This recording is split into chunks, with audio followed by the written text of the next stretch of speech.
All right, can everyone hear us okay? I mean, obviously you can hear okay. There's also folks on Zoom that you can't see or hear, but they are here as well.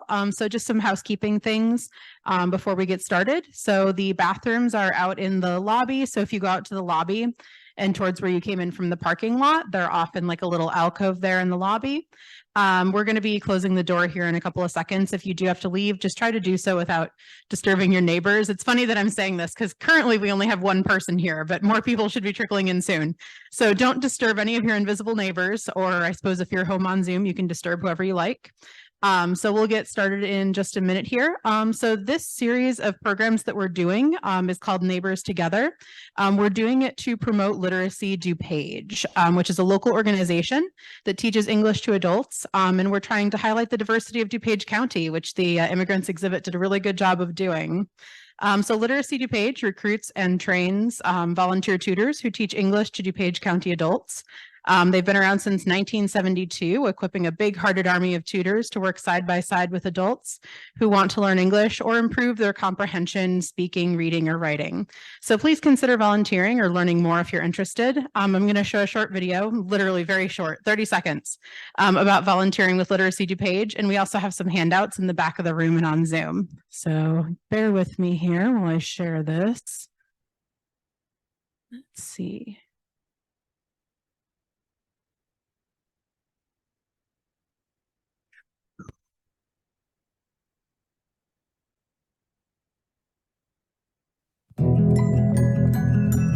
Literacy DuPage is a community-based nonprofit formed in 1972.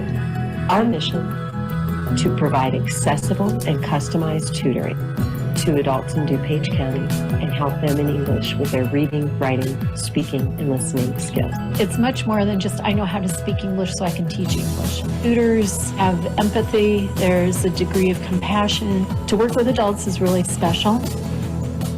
Volunteer for Literacy DuPage today and become a tutor.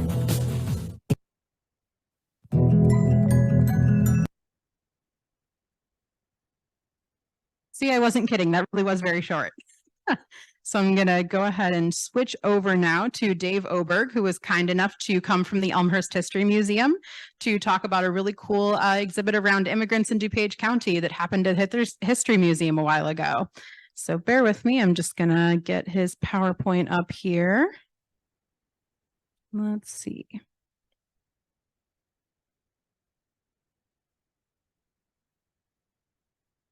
All right.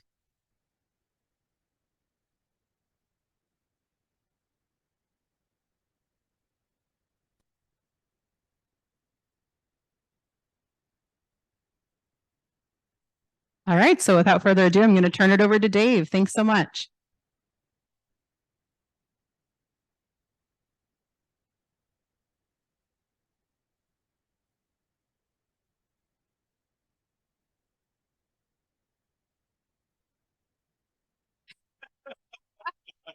Here you go.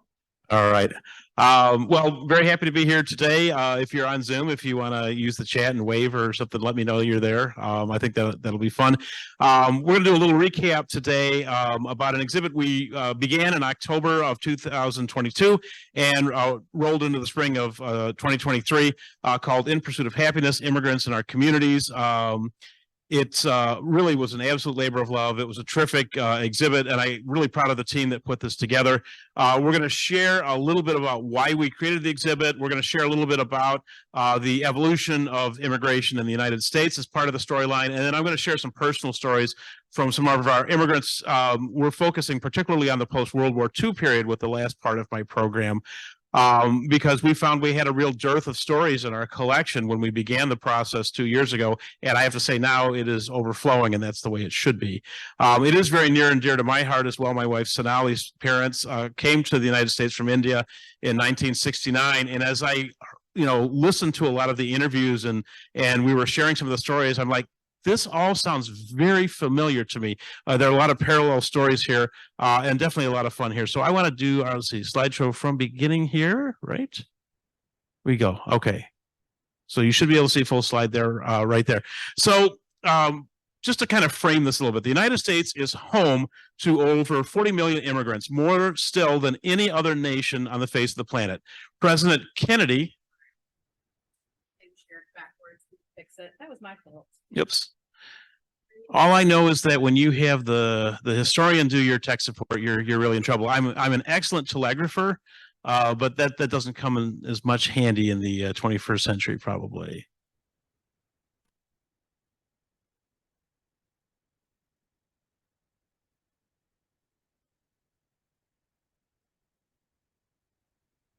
Okay, there we go. All right.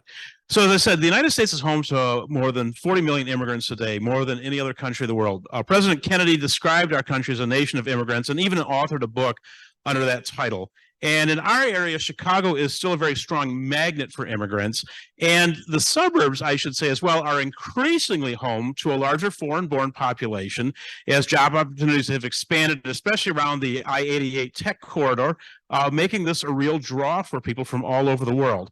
Our recent exhibit, In Pursuit of Happiness, Immigrants in Our Communities, tried to explore the changing face of immigration in the western suburbs, using original stories, images, and artifacts from immigrants to personalize the history of immigration.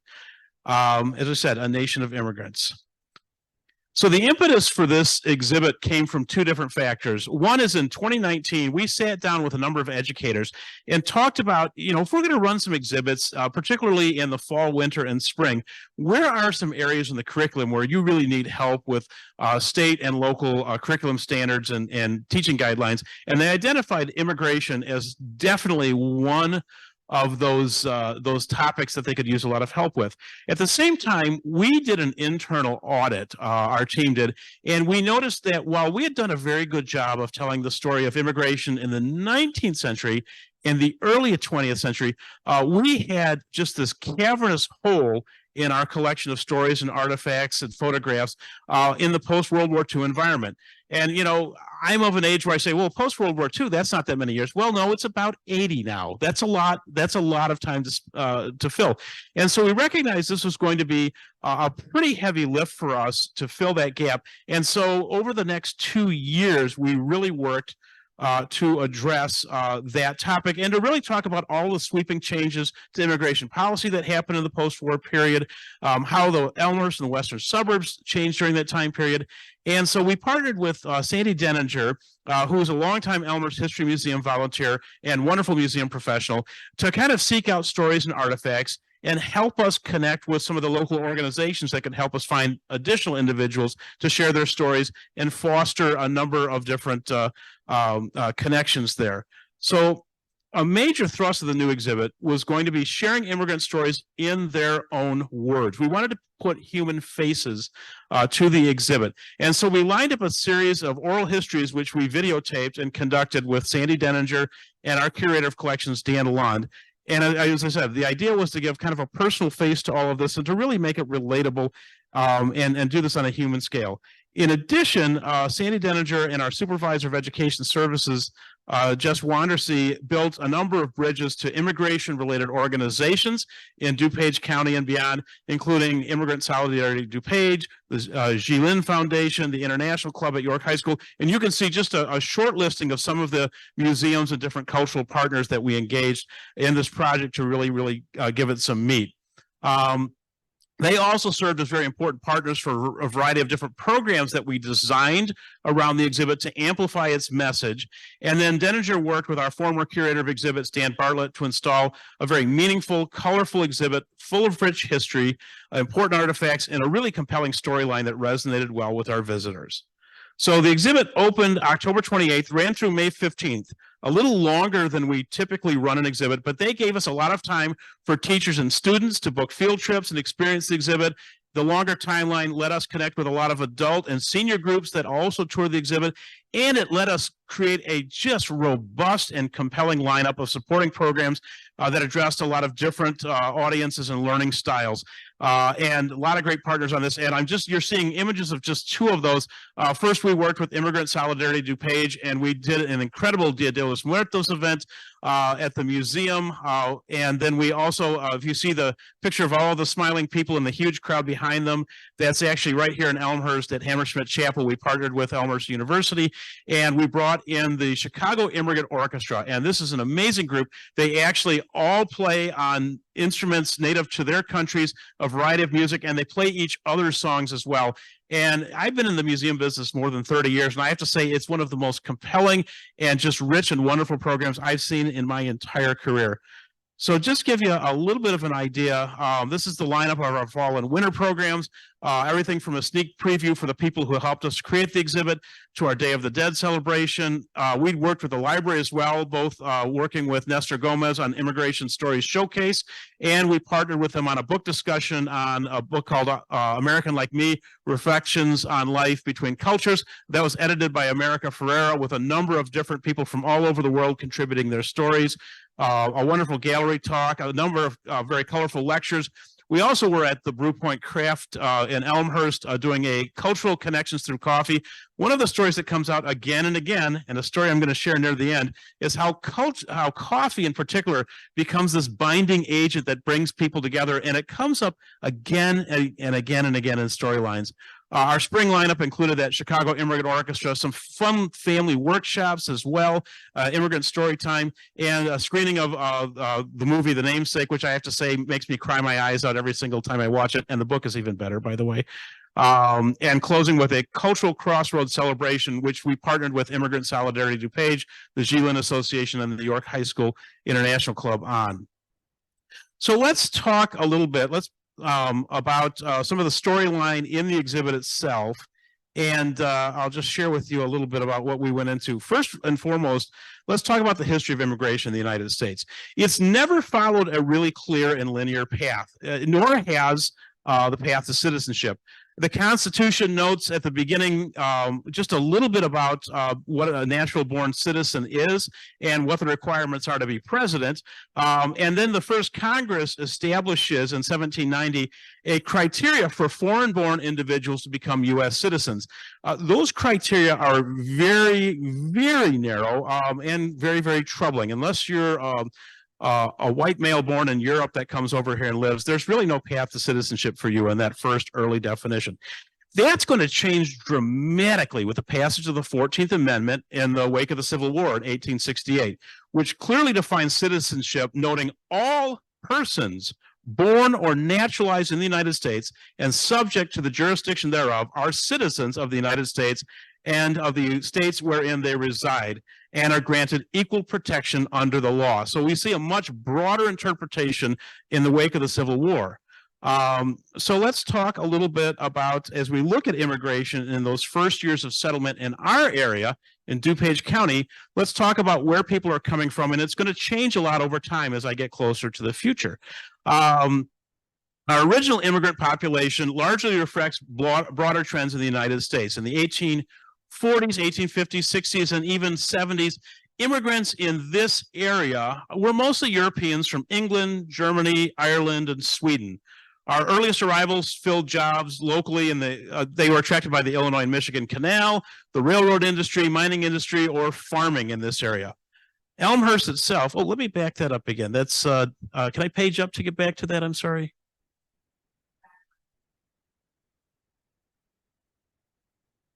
Here we go. Okay. This is kind of funny, actually. So if you look at Elmhurst itself, actually, we see a large influx of German immigrants in Elmhurst and DuPage County, and a lot of other counties in Illinois in the 1840s and through the 70s. And this is no accident. There's a failed revolution in Germany in 1848. There was an attempt to create a constitutional monarchy and to weld a bunch of these German-speaking states together into some kind of greater Germany. It fails. There are winners and losers in that revolution, and a lot of people come here in the wake of that. There are, again, wars of German unification in the 1860s and again 1870, which spawns another massive outpour of immigrants in the from the German states. If you were to visit Elmhurst in the mid to late 19th century, I'm not exaggerating to say it would be a toss of the coin whether the person you ran into on the street spoke English or German as their primary language. And we have some evidence of that. We even have a poster in the museum collection, which is advertising a Christmas show, Bring the Kids Down to Schwass's Tavern. It's written in English and German both, for free gifts, a pantomime show, and a really, really violent puppet show. Would have been, sort of, think about sort of the German equivalent of watching the Roadrunner and Wile E. Coyote or something like that, actually. So that's kind of what we see. As a matter of fact, if you went to what we now call Elmhurst University, which was Melanchthon Pro Seminary back then, the instruction was exclusively in German at that time, and that wouldn't change entirely until the post-World War I era. So in the 1880s, 90s, and early 20th century, there's a new wave of immigrants coming to the United States and to our area as well. And a lot of them are coming from Southern and Eastern Europe. There's a very strong contingent of Italian, Polish, Russian, and Balkan immigrants coming to Chicago, and they're working jobs in the city's steel and meatpacking plants. And a lot of these newer immigrants are coming from more rural regions. There are a lot less opportunities for skilled labor. And because of that, they face a lot of discrimination when they come here. And in response to that, they form very tight communities, and in Chicago, strong ethnic neighborhoods to preserve their customs. And we still see some vestiges of those ethnic neighborhoods if we go to the city to this very day. Now, those same immigrant communities, after establishing footholds in the city, begin relocating to Elmhurst and the western suburbs a few decades later. And in the Elmhurst area, a lot of them are seeing job opportunities. And we get a lot of immigrants from Italy, Greece, and Slovenia in our area, and a lot of them are working at the quarry here in Elmhurst, Elmhurst, Chicago Stone Company, and in the construction industry here as well. Now, in all, during this span, more than 20 million immigrants between 1880 and about 1920 come into this area. And this is a period of rapid industrialization and urbanization. The growth of the immigrant populations within DuPage County largely mirrors Chicago. We get a lot of the push-pull factors we see, just like we do in Chicago. Push factors being war, poverty, and persecution, driving populations from their original homes, and the pull factors bringing them here, jobs, freedom, the promise for better life, luring them to our area. But regardless of how well they may have been accepted in their new communities, every ethnic group made some long-lasting impacts that really change with the influx of newer groups that take their places. The 1860s and 70s also see a tremendous influx of immigrants from China, many recruited to work specifically in the railroad and mining industries. But despite that active recruitment by employers, there are a lot of fears fueled by prejudice, racism, and competition for jobs, which results in Congress passing the Chinese Exclusion Act of 1882. This law prohibits immigration of laborers from China and prevents all Chinese immigrants already here from becoming citizens. This will have the force of law until the middle of World War II, when China is an ally to the United States. And even then, immigration from China is restricted to only a few hundred people a year until the post-war period. Then things will change very dramatically, and for a variety of reasons I'm going to talk about. Anti-immigrant sentiment was not limited to the Chinese, and many immigrants from Eastern and Southern Europe are going to be greeted with extreme prejudice. And a lot of these immigrants are going to pass through Ellis Island, which is established as an immigration station in 1892. Ellis Island becomes known as the largest port of entry to the United States and is nicknamed the Golden Door for those who are granted entry. But those stricter laws and the desire to deport undesirables give it another nickname, which is the Isle of Tears. Italian immigrants found themselves particularly vilified in the Chicago press and in Chicago newspapers, often portrayed as criminals and paupers, and many of them encounter employment and housing discrimination, and that contributes them to create these really tight-knit enclaves for mutual support, the rise of Italian grocery stores and produce markets, and a sizable population of Italian immigrants are going to work within Chicago's fruit and vegetable trade at the Southwater Street Market. That's where you're seeing in this particular period. Picture in the 19th and early 20th centuries. Now, a lot of Polish immigrants, including children, are going to fill jobs in the Chicago meatpacking houses. And then DuPage County sees a large influx during this time period of Czech immigrants, many of whom work for Western Electric and Cicero, and a lot of them live just next door in Berwyn, creating a number of tight-knit Czech cultural organizations to the suburbs as well. Now, in the years leading up to World War I in 1914, there are a large number of Southern and Eastern European immigrants that continue to come to the United States, but there are a lot of people in this country who see their customs and religions as foreign and threatening in some way, shape, or form. And there's also anti-German sentiment that gets stirred up during World War I as well. And during this period, German immigrants and American-born citizens who have German ancestry are often targeted. This is when you see a lot of people changing their names from German-sounding names to more American-sounding names. This is a lot of times when you see German language church services go away in a lot of the suburban communities. Although Elmhurst has such a strong German contingent, that survives World War I, and it's only World War II where you see it completely disappear in this part of the country. So, as the First World War rages on, the United States Congress takes efforts to tighten requirements for immigration. They enact a literacy test in 1917, but that's not keeping out as many immigrants as some of the people in Congress want at that time. And so they create what I consider the low water mark in American history, the National Origins Act of 1924, which puts a quota system in place to restrict numbers. And the National Origins Act slashes the number of Italian, Greek, and Eastern European immigrants that could not come here. We already have the Chinese Exclusion Act in force, too, on top of that. And we have a quota system based on, basically, they look back to the 1890 census when not a lot of people were coming from Southern and Eastern Europe, and they're saying you can only have a certain percentage based on those numbers from the 1890s. And we see very few people coming over in that particular time period. Those entry restrictions are not going to be completely eliminated until 1965. Now, as a result of those new quota laws, undocumented immigration, if you can't come here legally, we're going to find other means to come here, becomes an issue, and Congress creates, almost 100 years ago, for the first time, the United States Border Patrol in 1924. With those deep restrictions and quotas for immigration from overseas, now we are looking for another labor force. And so we see between the period of 1910 and 1930, a large migration and immigration of Mexican immigrants coming into this area to fill those jobs that, you know, still need people to work them in one way, shape, or form. We see, you know, again, we're not seeing people coming from Eastern and Southern Europe. We're not seeing people coming here from China. And so folks are coming here from south of the border, and they're working in the mining and the railroad industries and a number of other industries here. But the railroad in particular is attracting a number of Mexican immigrants and migrant workers to this area. And railroad employers, to reduce costs, create boxcar communities. And we have 3 of them not terribly far from here that were created. Bensonville has one, Aurora has one, and Elgin also, actually, or West Chicago rather, has one as well. And basically, they convert boxcars into small dwellings. They're very dangerously close to the train tracks, but they become the first foothold for a lot of these immigrants coming to this area to work and to live. And I actually have, from the exhibit, we had a story from a Greek immigrant, actually, John Panagiotaros, who recalls one of the boxcar towns in Bensonville, and I'm going to quote him. "We came to Bensonville in 1930 when I was 12 years old. I think I was the only Greek in town, and there were only German boys. There were Mexicans who worked on the railroad as gandy dancers living in a camp down on Green Street. They weren't allowed to go uptown. They kept them down on the railroad property. They were the only boys that would play with me." So he found acceptance there.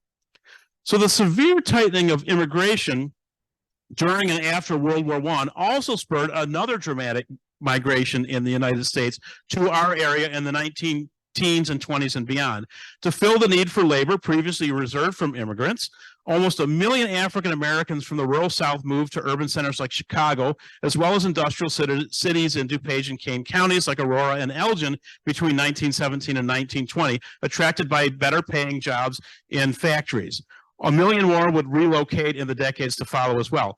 This is known as the Great Migration. African Americans come north for a lot of reasons, same reasons that immigrants are coming from around the world. They're looking for economic opportunity, lives with fewer restrictions, and to join family members who are already here. They often struggle to build a new life in their unfamiliar environment, not unlike a lot of the immigrants we were talking about earlier, but they have the added handicap of very strong racial prejudice greeting them as well. They are able to create vibrant communities and culture in the city of Chicago, but in a lot of the suburbs, they're running into written and unwritten covenants which forbid them from having homes in the community. And if you come to the museum, I can show you a couple of examples of those that we actually have in our collection as well. So, the 1943 repeal of the Chinese Exclusion Act, I referred to that earlier, and then the communist takeover in 1949 in China results in a steady population growth from China coming into the United States and the beginning of easing on immigration restrictions. The door is going to open further in the post-World War II environment, first with the creation of the War Brides Act. As we have GIs and far-flung bases around the world, young people do what young people always do. They fall in love, they get married, they start families. We need a way to keep those families together. And so between 1945 and some revisions to the law in 1947, we eliminate prohibitions against Asian immigrants coming to our country that were spelled out of the National Origins Act of 1924, and we're seeing the door open. It's going to open further with the Immigration and Nationality Act of 1952, which now is giving preference for skilled immigrants and people with relatives already in this country. Quota numbers are adjusted upwards, and we're looking more at family reunification, and we're seeing more Asian and non-Western European immigrants coming into our country as well during this period. Against that backdrop, we're beginning to see something interesting happening here in the suburbs. First, in 1947, with the opening of Argonne National Laboratory, we're planting the seeds for what's going to become this powerful I-88 tech corridor that's going to be very attractive for immigrants from all over the world and make this a very desirable place to come and to work. And so we're seeing more foreign-born scientists coming here to work and to live. And for the first time, we're seeing a different pattern emerging as well. It used to be very often immigrants would come to this country and they would find jobs in the big cities and the factories, and then eventually they would migrate out to the suburbs. Now we're coming directly to the suburbs. A lot of these immigrants are still facing strong prejudice, however, in the late 1940s and 1950s. And one of the responses to that, and it's really a very powerful story, is the creation of the York Center Community Cooperative in neighborhood in Lombard, which is a rare and welcoming antidote to some of the prejudice that's being experienced. In 1947, again, amidst very severe housing discrimination, it's a progressive idea to establish it's a multi-ethnic cooperative suburban neighborhood is born. Residents included African-American, Japanese, and Jewish families. Enduring friendships in that co-op crush the racial and religious barriers existing just outside the neighborhood. And the co-op is actually not dissolved until 2010. It's a really interesting history. Our friends at Lombard Historical Society did a really interesting documentary on this not terribly long ago, which I do very, very highly recommend. It's quite interesting, actually. So by 1960, DuPage County's population isn't quite what we expect today. It's about a third of the size of ours. And though it may be hard to believe, we still have large parts of our county that are still farmland. And again, to meet labor needs on suburban farms, we see again another significant wave of Mexican-American migrant workers and Mexican immigrant workers coming up here to work on the farms in our area at this time.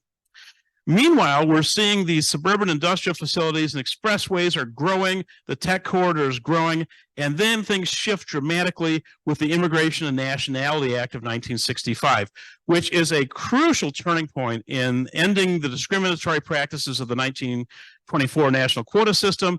And again, strong preference on family members rejoining other members in this country. The law also establishes preference for people with occupational skills or wanting training to learn new skills coming here. This is, by the way, shortly after this act is when my mother-in-law and father-in-law came to the United States as well, actually. This opens the door for the first influx of Asian Indians to the DuPage County area, actually. We see that population growing quite a bit. And in the western suburbs, a lot of these folks are moving right into the suburban communities, as I said, not stopping in Chicago first as professionals, and they're taking jobs in science and medicine and technology fields.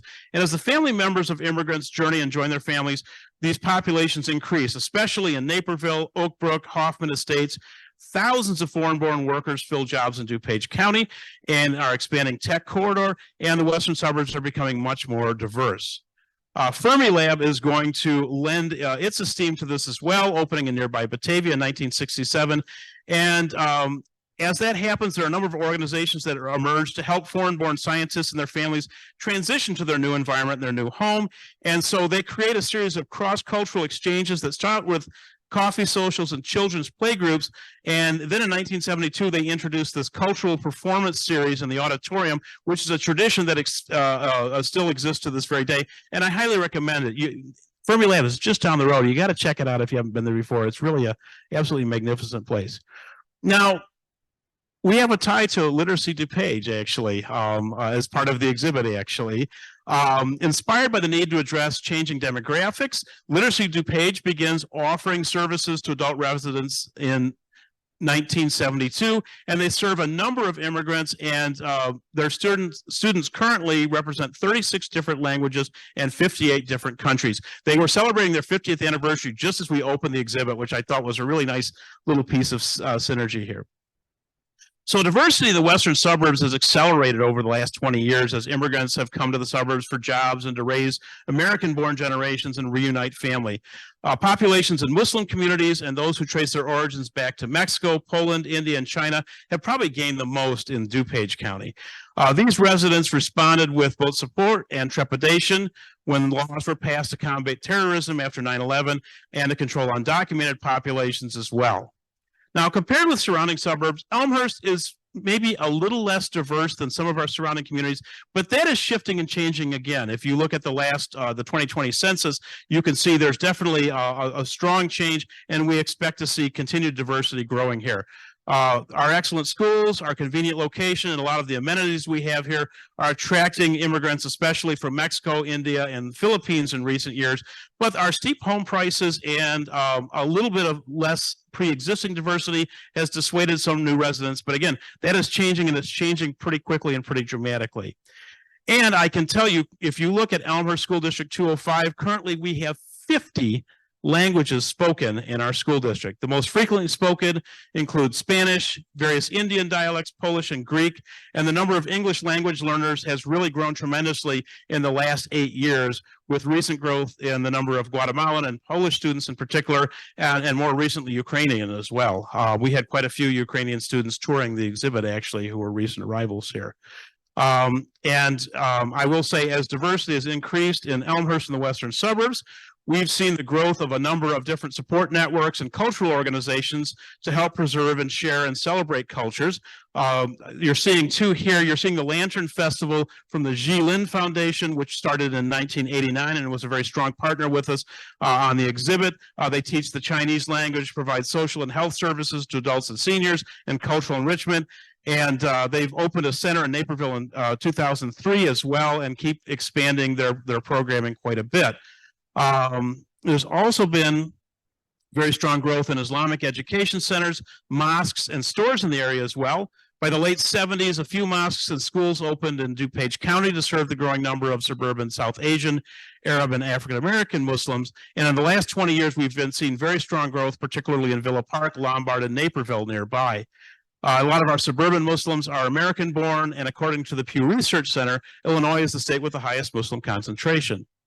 Now, the strong growth in Naperville's Indian population has led to the creation of an Indian Independence Celebration. That's the other photo that you see celebrated here in this particular image, which began in 2015, in less than a decade, has become now the largest Indian American festival in the United States. That's very, very strong growth. So among the stories reflected in our immigration exhibit were stories of refugees from a number of crises in the post-war period. And we're going to tee up our first video here, I think, on this one. We shared a number of different stories from people who call this area home. And the first one is from Bích Thuy Lee, and it's her story of coming here with her family from Saigon in 1975.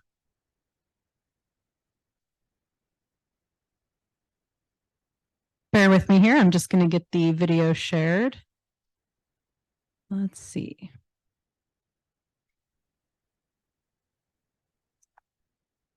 Where did it go? Whoa. Here, I'll let you hit the space bar whenever you're ready to start it. All right, so we're going to set this up. So she's going to share with you, she was 5 years old, mind you, when her family left Saigon, 1975. And, you know, at first it was, we're going on an adventure. That was kind of the story. And then she starts to realize how serious this really is. That's how I'm going to set it up. It started out with something that I thought was going to be fun, because my father, every once in a while, he would go into the city itself and he would take us along. It's always been a great trip, right? It's a grand trip and something that's different and new and exciting. So when he talked about having to go on this huge trip, I thought it was one of those. And I remember asking my parents, oh, can we please come along? And my father would say, yes, of course you're going to come along. And I distinctly remember my sister and I were jumping up and down for joy. We were holding hands and just like literally jumping up and down like little girls would, getting all excited, like, oh yeah, we're coming along. But what I didn't understand at that time, I thought it was kind of strange that as we were going from relatives to relatives, why were I couldn't understand why people were crying. Right? They were saying our goodbyes and giving the hugs, and I couldn't understand why they were giving us so much money and saying goodbye, that I didn't realize what was going on. I also remember my mother, in order to prepare for the trip, made this giant bag that we're supposed to fit all of our clothes into it, as well as making some preserves like meat. That, the salted preserved meat that you can usually see in a voyage, along with some of the other food to like carry us over. And I didn't understand it at the time, but that's what was going on.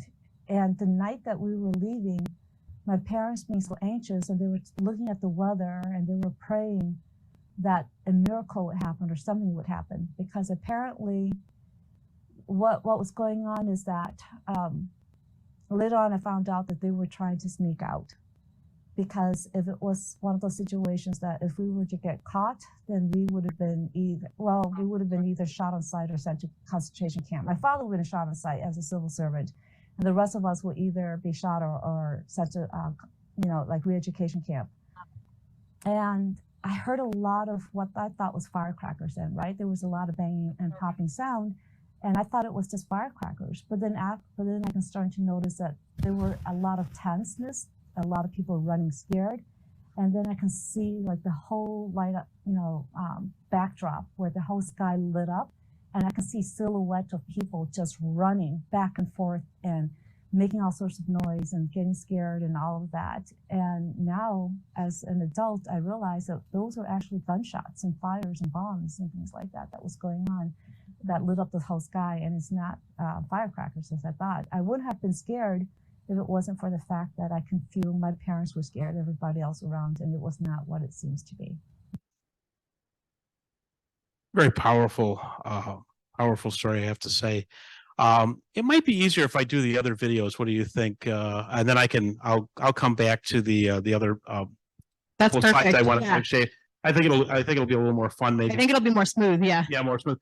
So one of the things that really came out when we did a number of interviews with our immigrants who came here to Elmhurst and DuPage County, one of them was the kind of the wonder of experiencing something new for the first time, something that had not been experienced in their home country.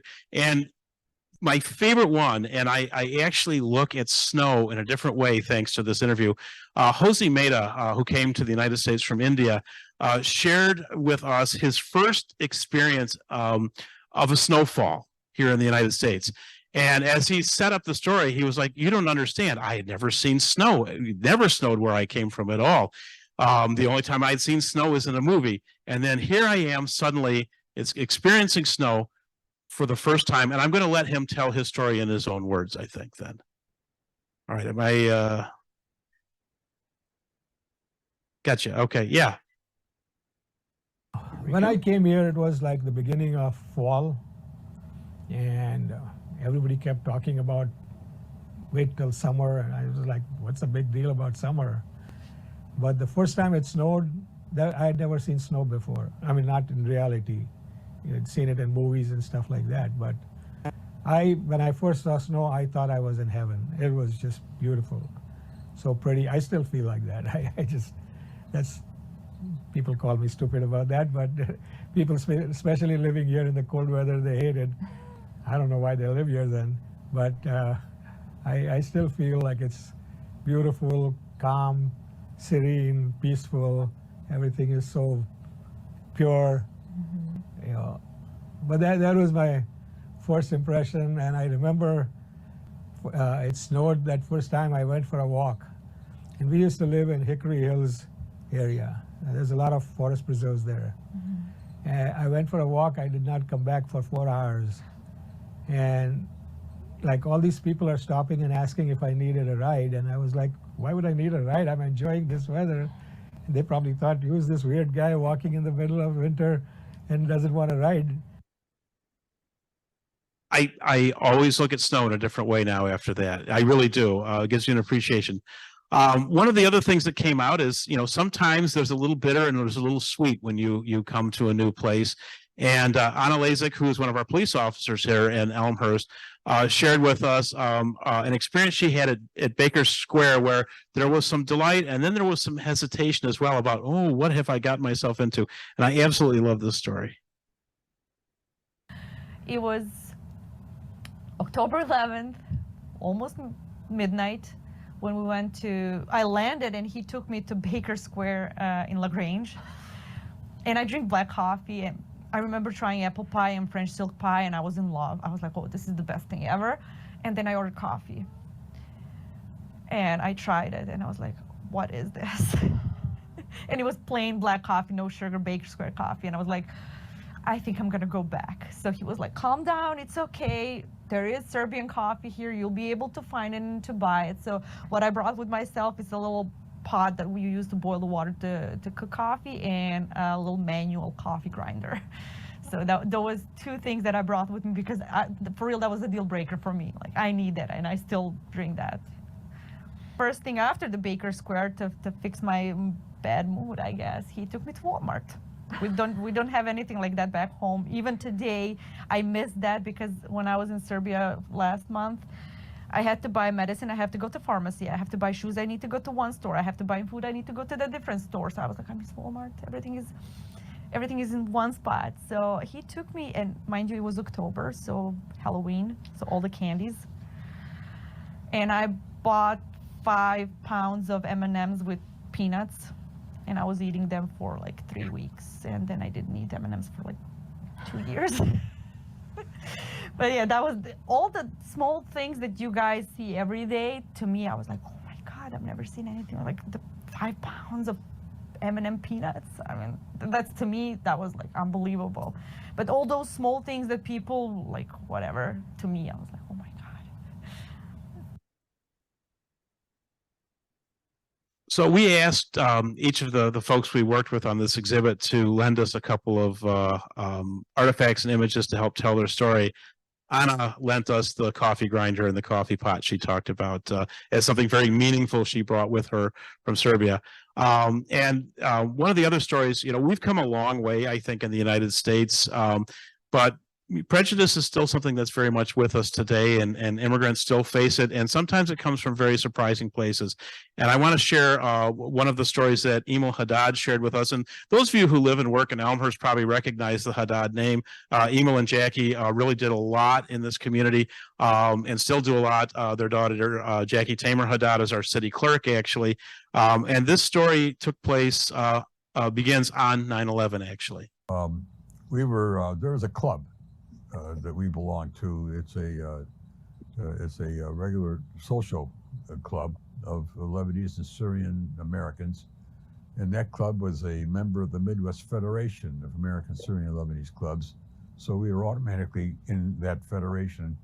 So if you join the club, they have a convention, you go to it, you know, you hear the music, eat the food, socialize, and then eventually you end up being on a committee, then you move on up and so forth. And both of us served as president. And when 9/11 occurred, she got a phone call from the hotel, a Marriott in downtown Des Moines, that said, we're canceling your convention. And she said, well, what for? I have till I think the 21st of November, September, to sign the contract you sent me. And I'm ready to sign it and mail it. This was, 9/11. They said, no, we're canceling your convention. We got a better group than you. And I didn't buy it. but she did. She thought, well, if that's what they want to do. I said, no. I said, they don't do that stuff. I said, this morning, look what they did at the World Trade Center. You're sitting here in the morning crying, and I went to work because I figured that, I'd get out of the house and do some work, and then they closed our building downtown. So I came back in the afternoon, and I was there when the phone call came.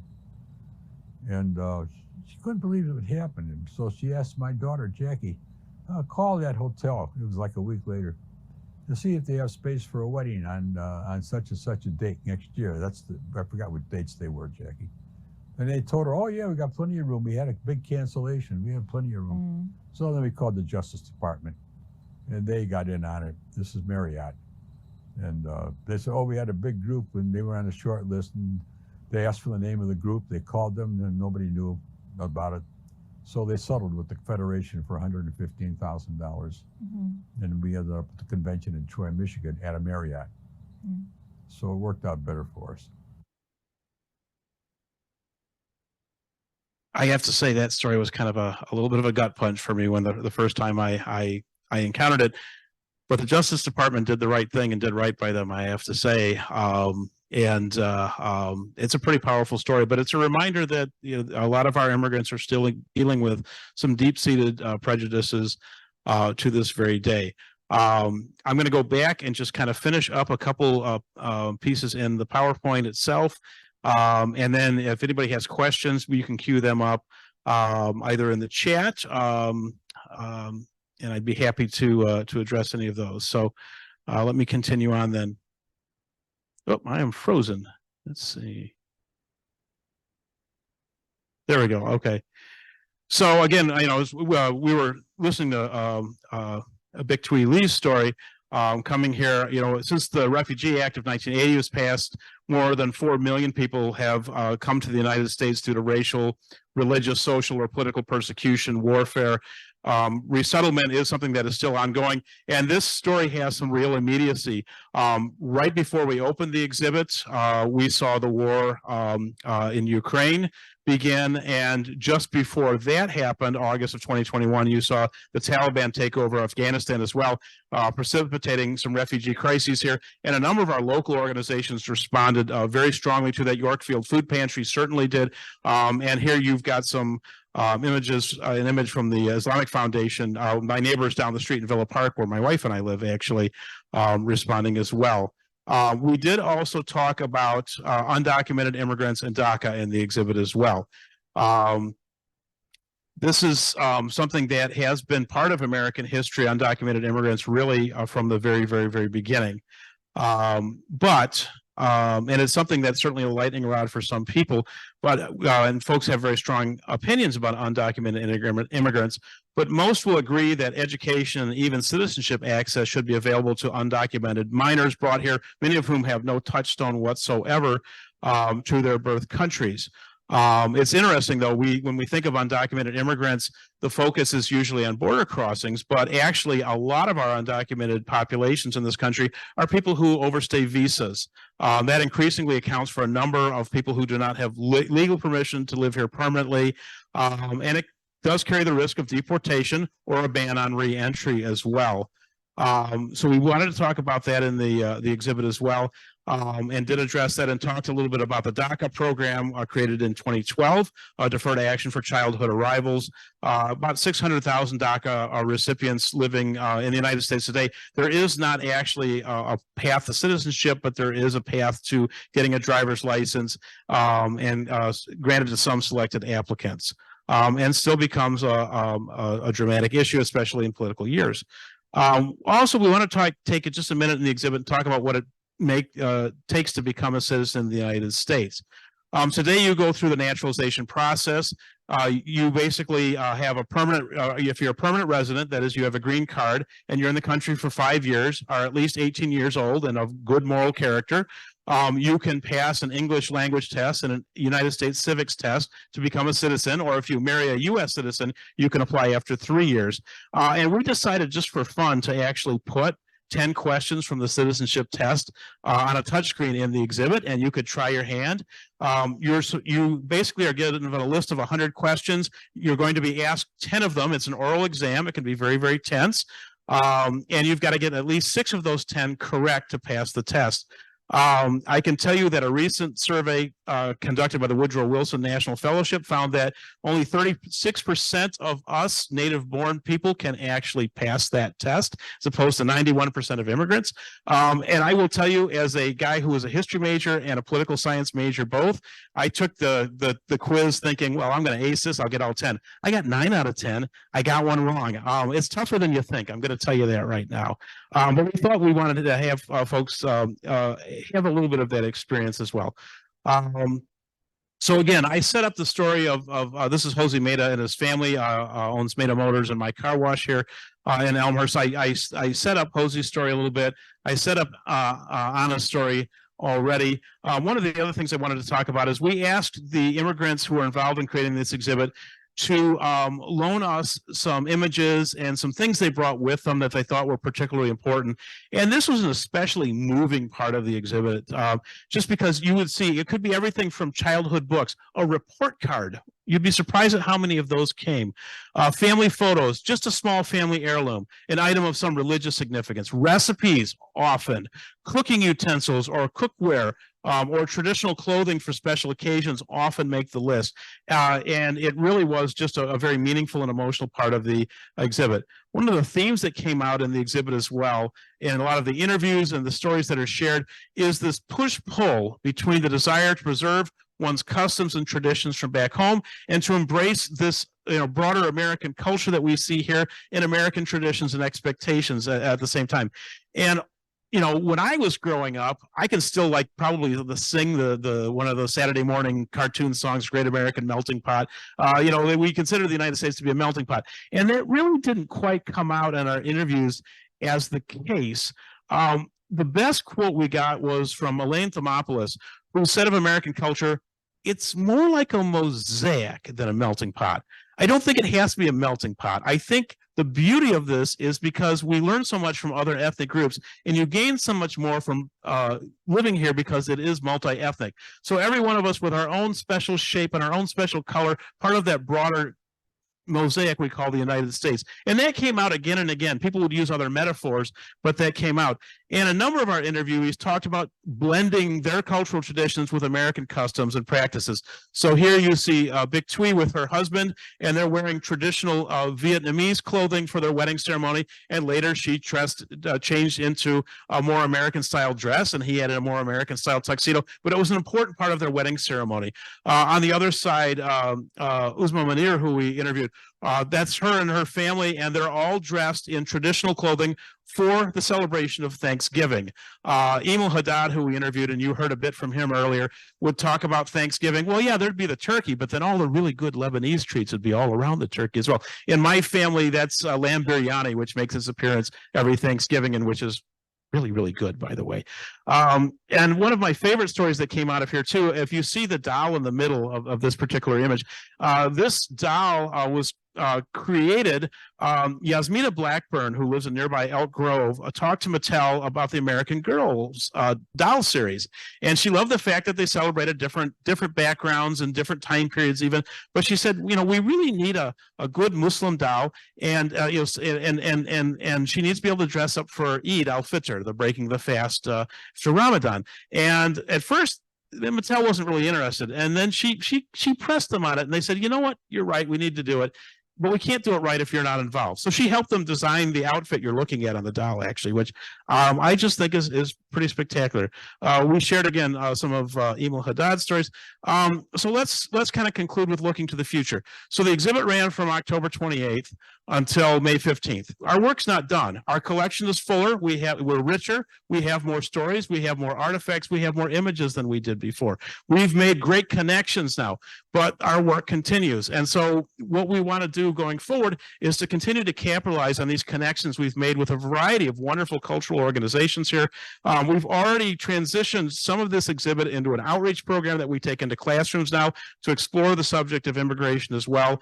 And I would say that this is a story that never ends. This is something that we continue and we do. And I think I've talked probably far longer than I should have. So let me turn it over for questions.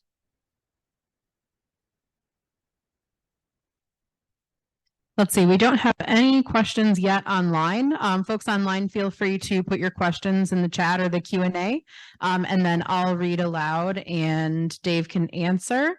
And then in audience participants, feel free also to ask a question if you have one.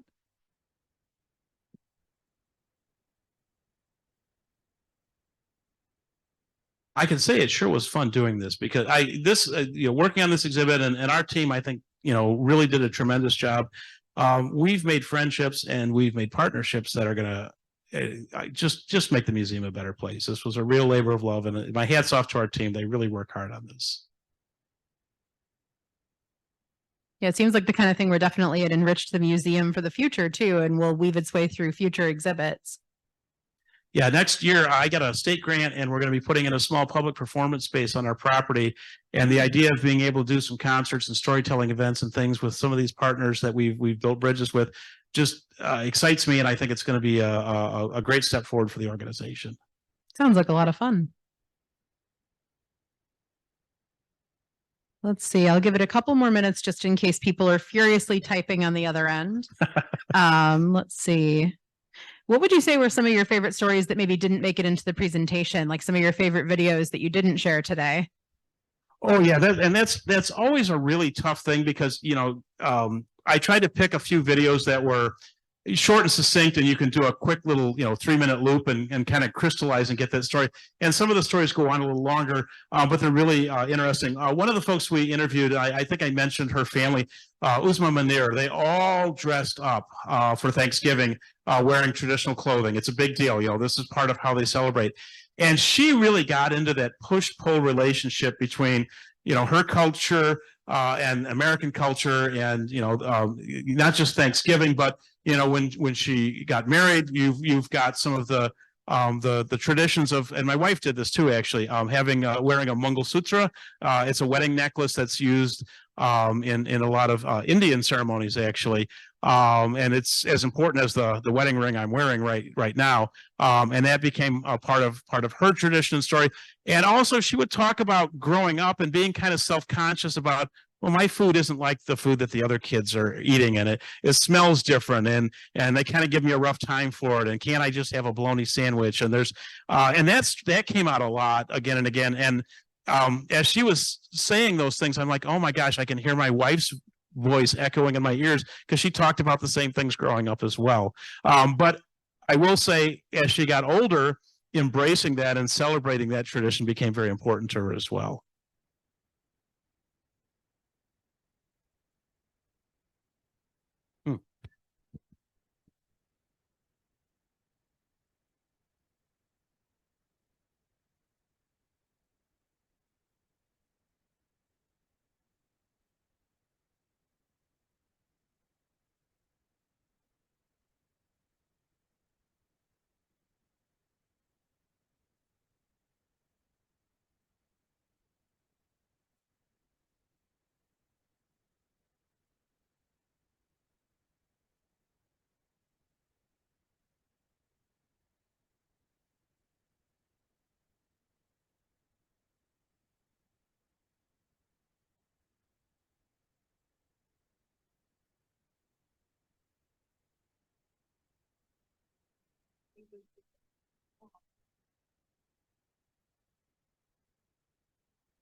Yeah. So one, and as you're speaking of, acceptance and bridging divides, and and we have these different groups coming here. One of the other storylines that came out in the exhibit, and I should have had a picture of this. We had a case full of different sporting equipment and games, and that becomes one of the major bridges a lot of times as families come here. Well, the kids play with each other. They might tease each other too, but they play with each other. And sports are sports, and it's fun to play sports. And sometimes we introduce a new sport that nobody knew how to play before. And now we have things like, can you believe we have cricket leagues in Naperville, and we have them in Schaumburg? And ironically, cricket being a sport introduced to the United States in the 19th century that disappeared and now is actually making a comeback. But the whole idea of sports and using that as interconnectivity definitely is a storyline that came out again and again as well.